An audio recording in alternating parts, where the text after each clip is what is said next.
परिचय। हे रिया, तुम क्या कर रही हो? मैं वाक्य बना रही हूँ। ठीक है। क्या तुम्हें पता है कि गणित में वाक्यों को कथन भी कहा जाता है? नहीं, लेकिन हम उन्हें कथन कैसे कह सकते हैं? क्या तुम इसके बारे में और अधिक जानना चाहोगी? हाँ पिताजी। इस पाठ में आप गणित में विवेचन को जानेंगे।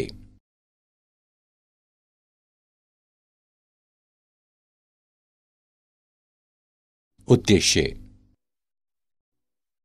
इस पाठ के अंत में आप निम्न करने में सक्षम हो जाएंगे: आगमनात्मक और निगमनात्मक विवेचन में भेद करना, कथन को बताना, पूर्व कथनों से नए कथन बनाना, अंतर्भावों पर चर्चा करना, कथनों की वैधता प्रमाणित करना।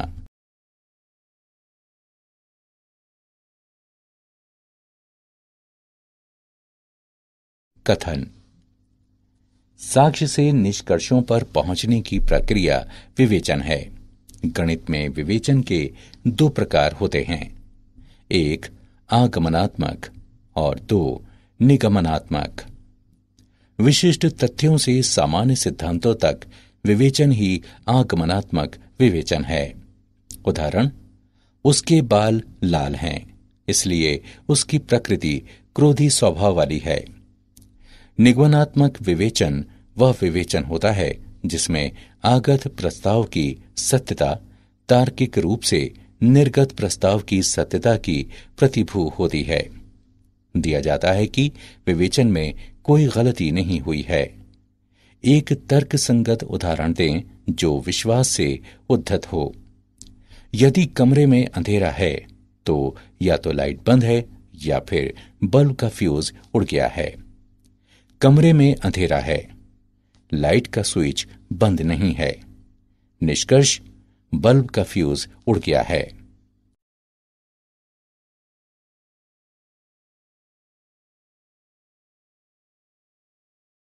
कथन। निम्नलिखित दो वाक्यों पर विचार करें। भारत के पहले सिख प्रधानमंत्री डॉक्टर मनमोहन सिंह हैं। एक शिशु का वजन मां के वजन से कम होता है। हम तुरंत कह सकते हैं कि उपरोक्त कथन सही है और उनके संबंध में कोई भ्रांति नहीं है। वाक्य पर विचार करें। 3 धन 7 11 होता है। यह वाक्य असत्य है। एक और वाक्य पर विचार करें। पुरुष महिलाओं से अधिक बुद्धिमान होते हैं। कुछ लोग सोचते हैं कि यह सत्य है, जबकि कुछ का मानना है कि यह असत्य है। अब हम गणितीय कथन को परिभाषित करते हैं। कोई वाक्य तब एक गणितीय कथन कहलाता है जब ये या तो सत्य हो या फिर असत्य, लेकिन दोनों ना हो। कथनों को सामान्यतः वर्णमाला के छोटे अक्षरों P, Q, R आदि से निरूपित किया जाता है। इस प्रकार कथन सूर्य बहुत गर्म है, इसको इस प्रकार निरूपित करते हैं: P सूर्य बहुत गर्म है। कुछ महत्वपूर्ण बिंदु। व्याकरण स्थितियों वाले वाक्यों और क्रमित कथन को कथन नहीं माना जाता है। ऐसे वाक्य जिनमें अनिश्चित समय का प्रयोग हो, जैसे कल, बीता हुआ, आज, कल, आने वाला, इसको कथन नहीं माना जाता है।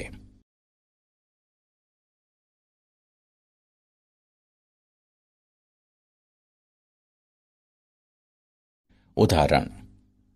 बताएं कि निम्नलिखित वाक्य कथन हैं या नहीं। अपने उत्तर का कारण भी बताएं। 10 5 से कम है। शुक्र एक ग्रह है। गणित एक कठिन विषय है। हल। 1 वाक्य असत्य है क्योंकि 10 5 से अधिक है, अतः वाक्य एक कथन है। 2 वाक्य शुक्र एक ग्रह है एक सत्य वाक्य है क्योंकि इसकी वैज्ञानिक रूप से पुष्टि हुई है, अतः वाक्य एक कथन है। 3 वाक्य व्यक्तिपरक है क्योंकि अलग अलग व्यक्तियों की राय भिन्न भिन्न होती है, अतः वाक्य सदैव सत्य या सदैव असत्य नहीं है, इसलिए वाक्य एक कथन नहीं है।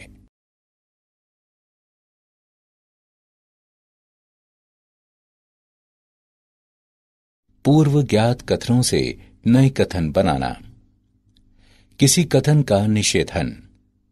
मान लें कि पी कोई कथन है, तब पी को नकारता हुआ कथन पी का निषेधन कहलाता है।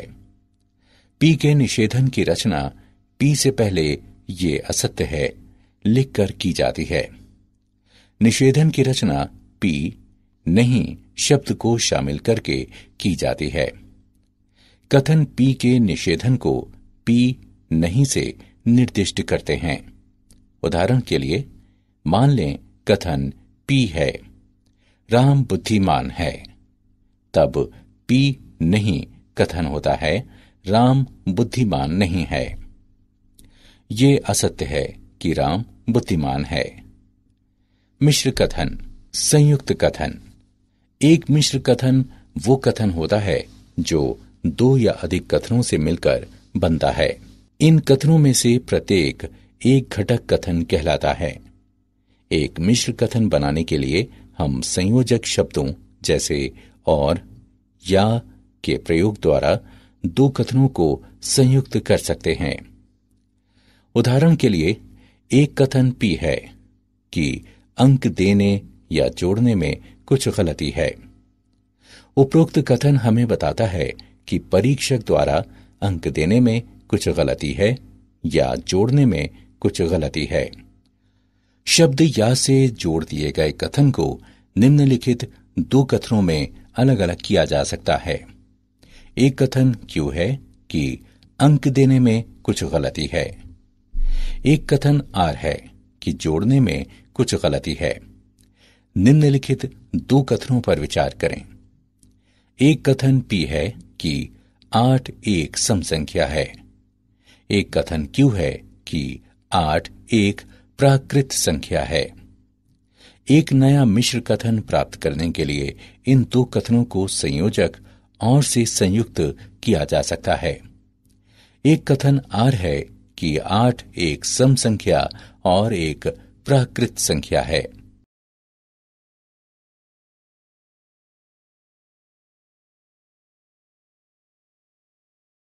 उदाहरण। निम्नलिखित मिश्र कथनों के घटक कथन ज्ञात करें। संख्या 3 अभाज्य है या ये विषम है। चंडीगढ़ हरियाणा और पंजाब की राजधानी है। हल दिया है संख्या 3 अभाज्य है या ये विषम है। इसके घटक कथन हैं। एक कथन पी है कि संख्या 3 अभाज्य है। एक कथन क्यू है कि संख्या 3 विषम है। पी क्यू या द्वारा जुड़े हैं। चंडीगढ़ हरियाणा और पंजाब की राजधानी है। इसके घटक कथन हैं। एक कथन पी है कि चंडीगढ़ हरियाणा की राजधानी है। एक कथन क्यू है कि चंडीगढ़ पंजाब की राजधानी है। पी क्यू और से जुड़े हैं।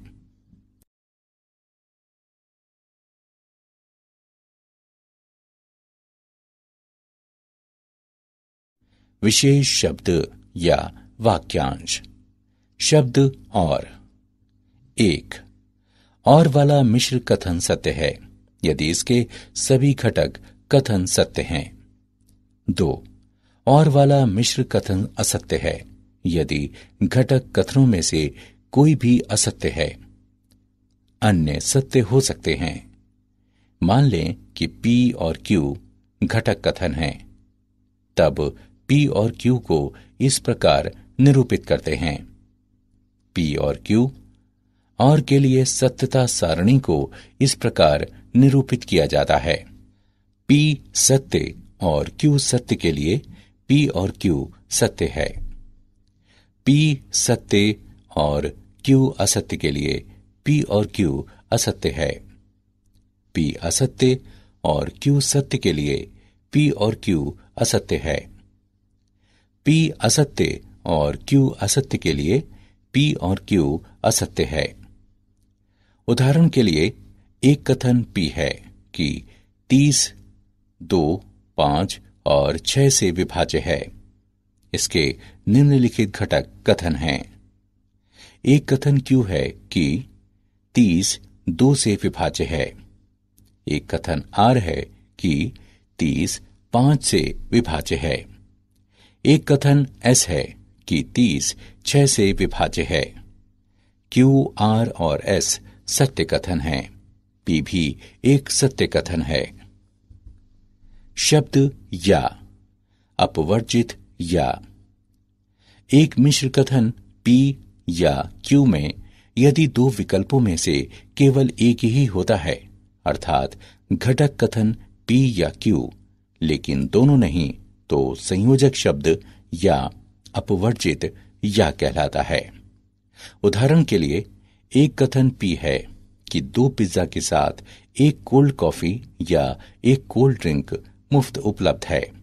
इसका अर्थ है कि जो व्यक्ति 2 पिज्जा के साथ कोल्ड कॉफी नहीं चाहता है, वह इसके स्थान पर एक कोल्ड ड्रिंक ले सकता है। या यदि कोई 2 पिज्जा के साथ एक कोल्ड ड्रिंक नहीं चाहता है, तो वो कोल्ड कॉफी ले सकता है।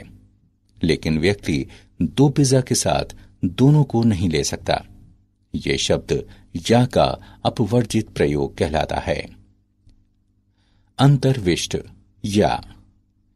एक मिश्र कथन P या Q में यदि दो विकल्पों में से कम कोई एक होता है, अर्थात घटक कथन P या Q या दोनों होते हैं, तो संयोजक शब्द या अंतर्विष्ट या कहलाता है।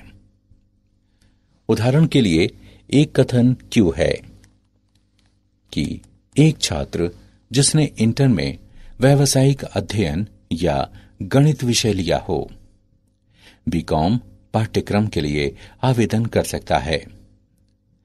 कथन Q इंगित करता है कि जिन छात्रों ने इंटर में व्यावसायिक अध्ययन और गणित दोनों विषय लिए हैं, वे बीकॉम पाठ्यक्रम के लिए आवेदन कर सकते हैं।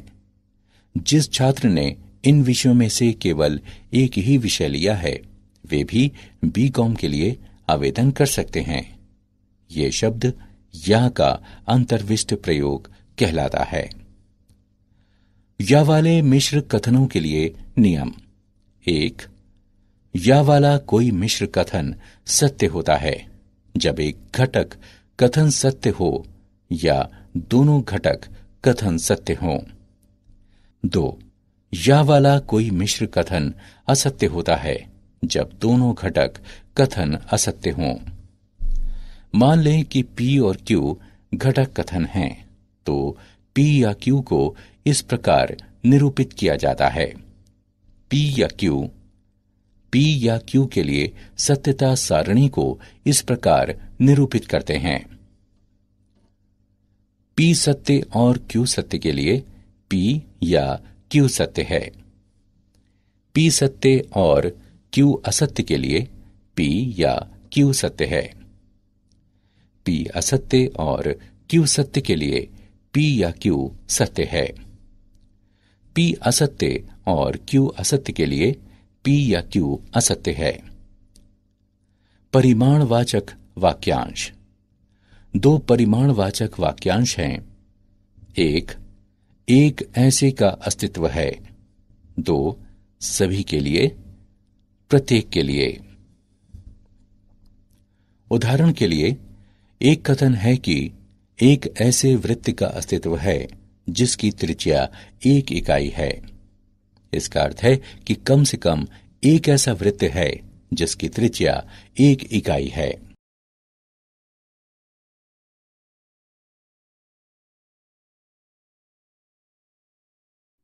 उदाहरण। निम्नलिखित मिश्र कथनों के लिए घटक कथन लिखें। 3 6 को विभाजित करता है और 5 + 8 बराबर है 13 के। 4 28 को विभाजित करता है और 7 + 4 बराबर है 11 के। हल। दिया गया मिश्र कथन है 3 6 को विभाजित करता है और 5 जमा 8 बराबर है 13 के।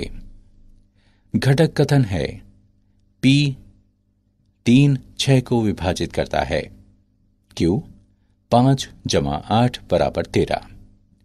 P सत्य है और Q भी सत्य है, अतः P और Q सत्य है। दिया गया कथन है 4 28 को विभाजित करता है और 7 जमा 4 बराबर 11। घटक कथन है P 4 28 को विभाजित करता है, Q 7 जमा 4 बराबर 11। P सत्य है और Q सत्य है, अतः P और Q सत्य हैं।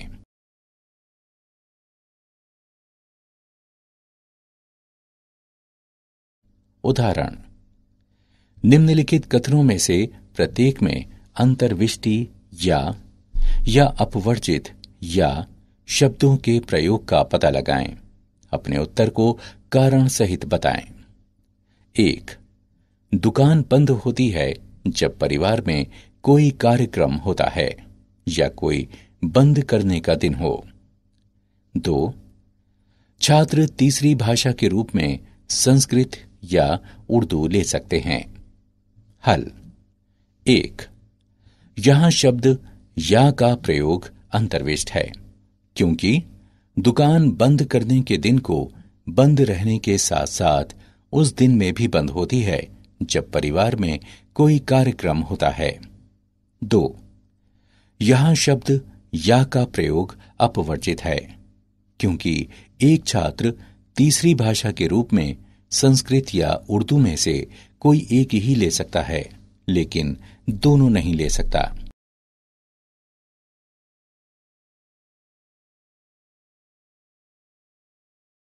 अंतर्भाव। हम अंतर्भाव यदि तो, केवल यदि और केवल यदि पर चर्चा करेंगे। वाक्यांश तो यदि से जुड़े दो कथनों से जो एक कथन बनता है उसे अंतर्भाव कहते हैं। उदाहरण के लिए, यदि बाजार में अधिक आम आते हैं तो उनके मूल्यों में कमी आएगी। यदि P तो Q निम्नलिखित कथनों के समान हैं। 1. यदि P तो Q का अर्थ है कि P अंतर्भाव Q, इसे P अंतर्भाव Q से निर्दिष्ट करते हैं। इस प्रकार यदि कोई संख्या 10 की एक गुणज है तो वो 5 की भी गुणज है। 2. P पर्याप्त प्रतिबंध है Q के लिए। उदाहरण के लिए, यह ज्ञात होना कि कोई संख्या 8 की गुणज है पर्याप्त है यह निष्कर्ष निकालने के लिए कि वो संख्या 4 की भी गुणज है। 3. P केवल यदि Q, इसका अर्थ हुआ कि कोई संख्या 8 की गुणज है केवल यदि वो संख्या 4 की भी गुणज है। 4. Q अनिवार्य प्रतिबंध है P के लिए। इसका अर्थ है कि जब कोई संख्या 8 की गुणज है तो वो संख्या अनिवार्य रूप से 4 की भी गुणज है। 5. निषेधन Q अंतर्भाव निषेधन P, इसका अर्थ हुआ कि जब कोई संख्या 4 की गुणज नहीं है तो वो 8 की भी गुणज नहीं है।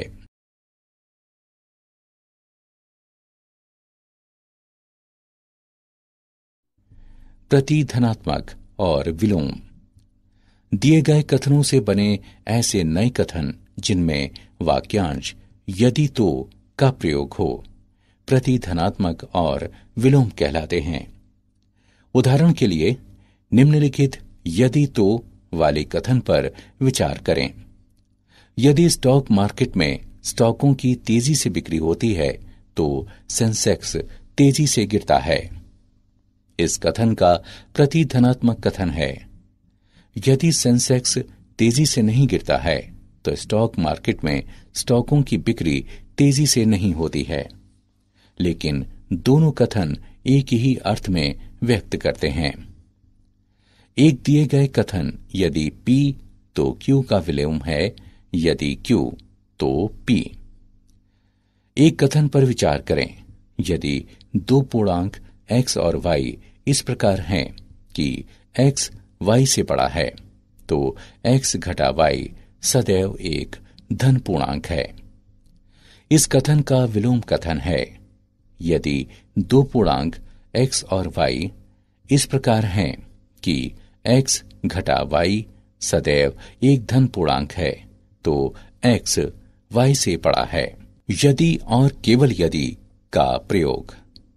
इसे प्रतीक यदि और केवल यदि से प्रदर्शित किया जाता है, जिसका अर्थ है कि दो कथनों P और Q के लिए निम्नलिखित समतुल्य रूप हैं। एक, P यदि और केवल यदि Q। दो, Q यदि और केवल यदि P। तीन, P अनिवार्य और पर्याप्त प्रतिबंध है Q के लिए और इसका विलोम यानी उल्टा। चार, P यदि और केवल यदि Q।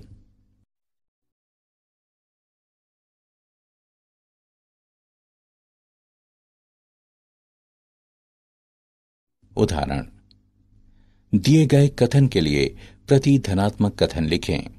यदि एक चतुर्भुज सम हो तो ये वर्ग होता है। हल दिया है, यदि एक चतुर्भुज सम हो तो ये एक वर्ग होता है। प्रतिधनात्मक कथन है।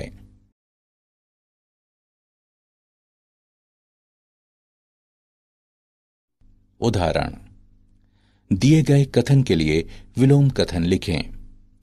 यदि कोई संख्या 24 से विभाज्य है तो ये 12 विभाज्य होती है। हल दिया है, यदि कोई संख्या 24 से विभाज्य है तो ये 12 से विभाज्य होती है। विलोम कथन, यदि कोई संख्या 12 से विभाज्य है तो ये 24 से विभाज्य होती है।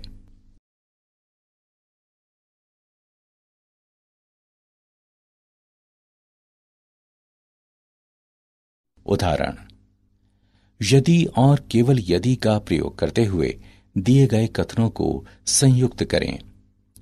एक कथन P है कि किसी चतुर्भुज की सम्मुख भुजाओं का एक युग्म समांतर और बराबर हो तो ये एक समांतर चतुर्भुज होता है। एक कथन Q है कि यदि कोई चतुर्भुज एक समांतर चतुर्भुज हो तो इसकी सम्मुख भुजाओं का एक युग्म समांतर और बराबर होता है। हल दिया है, एक कथन P है कि किसी चतुर्भुज की सम्मुख भुजाओं का एक युग्म समांतर और बराबर हो तो ये एक समांतर चतुर्भुज होता है। एक कथन Q है कि यदि कोई चतुर्भुज एक समांतर चतुर्भुज हो तो इसकी सम्मुख भुजाओं का एक युग्म समांतर और बराबर होता है।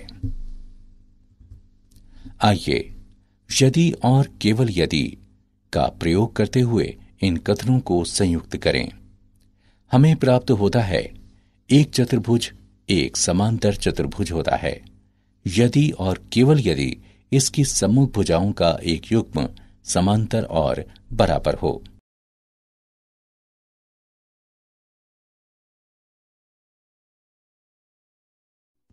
कथनों की वैधता को प्रमाणित करना।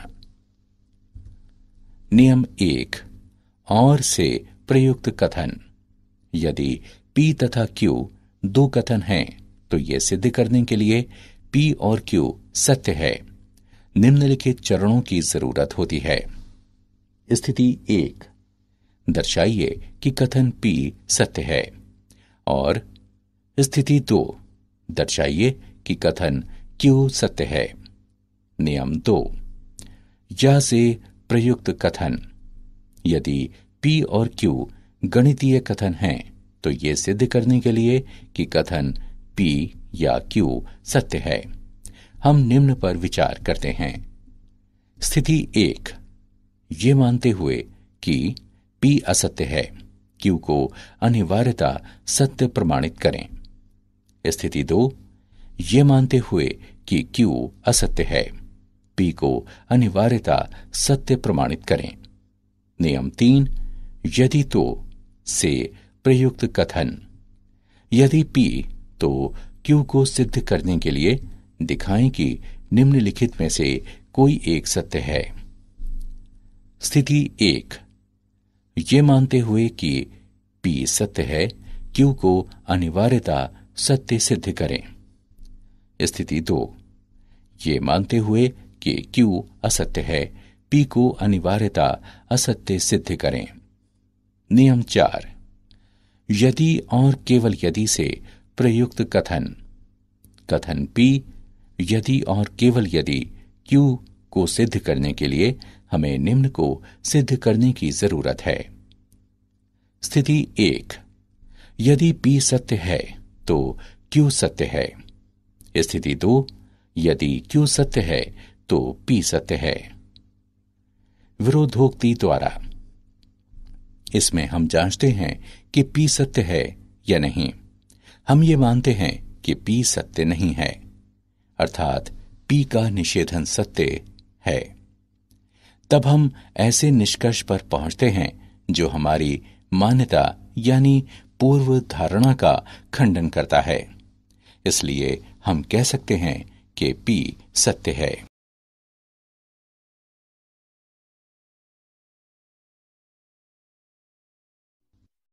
क्या आप जानते हैं, अरस्तु ने निगमनात्मक विवेचन में महान योगदान दिया।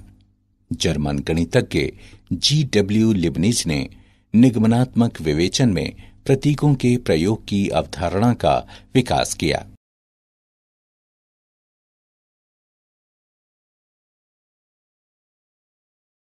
सारांश। आइए हमने जो कुछ सीखा है उसे संक्षेप में दोहराएं। गणित में आगमनात्मक और निगमनात्मक विवेचन के दो प्रकार हैं। मान लें कि P कोई कथन है, तब P को नकारता हुआ कथन P का निषेधन कहलाता है। एक मिश्र कथन बनाने के लिए हम संयोजक शब्दों जैसे और या के प्रयोग द्वारा दो कथनों को संयुक्त कर सकते हैं। मान लें P या Q कथन है। यदि दो विकल्पों में से केवल एक ही होता है, अर्थात घटक कथन P या Q, लेकिन दोनों नहीं, तो संयोजक शब्द या अपवर्जित या कहलाता है। मान लें P या Q कथन है। यदि दो विकल्पों में से कम कोई एक होता है, अर्थात घटक कथन P या Q या दोनों होते हैं, तो संयोजक शब्द या अंतर्विष्ट या कहलाता है।